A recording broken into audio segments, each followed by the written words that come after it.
Well, the government has chosen to bring forward the Teaching Excellence Framework, and in some ways it's a good thing because, of course, it's very difficult to disagree with the notion of improving excellence in teaching. So in some ways I would be supportive. The precise way in which they're going to measure that teaching excellence is more problematic, and I think it needs to be a holistic analysis rather than being too metrics driven, is my own personal view. I'm particularly worried about too much emphasis on the National Student Survey.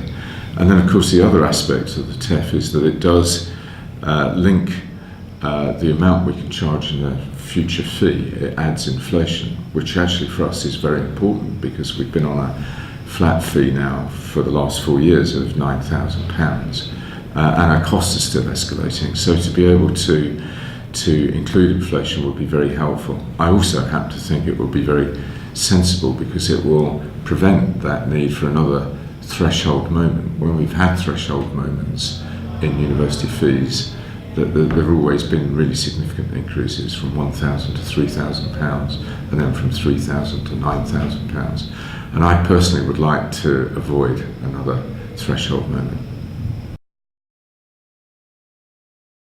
Well, I think the National Student Survey has been a great success. I'd be slightly bound to say that, having been its chair for a while. But it was really important that we could demonstrate that we were taking student satisfaction seriously. I think it was very well designed to be national and therefore comparative. I think it's been the single most important tool for improving the student experience across all of the universities in the country, and within that context also improving excellence in education. So I think it's been fantastic, really, at driving forward improvements for students. I think the way that we're currently constructed in the funding of higher education, where students get government loans and they then pay back once they're earning, is an essential element of it. And against that context, I think there is pretty good value for money. I'd be more worried if we were charging students up front and there was no loan system. I think that would be worrisome. Value for money is always a very difficult concept, and I think you've got to look across the long term. And most students that come to university, it's a completely life-changing experience for them. They really do develop, and they learn a lot, and they learn a lot of life skills that they then carry forward into their careers. And I think if you ask students later, they will see huge value for money. Of course, when you're paying and when you're here, then it can look problematic at a high fee. But I think you've got to absolutely take that long term into account before you make an assessment internally in your own mind about whether or not you've had value for money. Well, I think obviously graduate destinations are of increasing importance to every university and obviously to the students and the parents. We have a full-on service that guides people to graduate careers. It has great links with industry. It's not something that we save for the third term of the third year. It's something that we try to integrate into all of our activities throughout the entire course. And we manage to get very high graduate destinations, and also token employment is very high for this institution, up in the 90+% of graduate destinations, in the high 80s.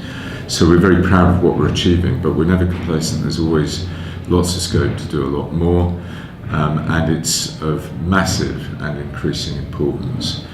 It's of major importance, I think, also to international students. And I think traditionally, universities have been less good at that, but I think everyone's getting switched on to that. And although many international students are only here for 1 year as a master's, there is still a lot that we can do to help them in their preparations for the world of work.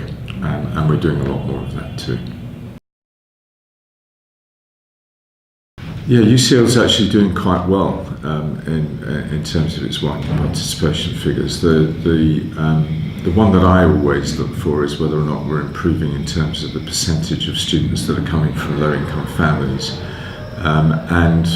We've seen that increase now to almost 20% of our student body, which I'm very proud of. As we have faced changes in the sector, both the higher education bill and Brexit of late, then one of our thoughts is that there is an opportunity to do more in widening participation terms, and to think about accepting students with very different qualifications, to think about access pathways, to think about pathways that assess potential, as well as looking at actual grades, and of course our involvement in trying to improve attainment in schools as well as another way of getting more people to come forward to UCL. So I think we're hoping to increase our student numbers in widening participation by somewhere between an additional 200 to 400 students each year.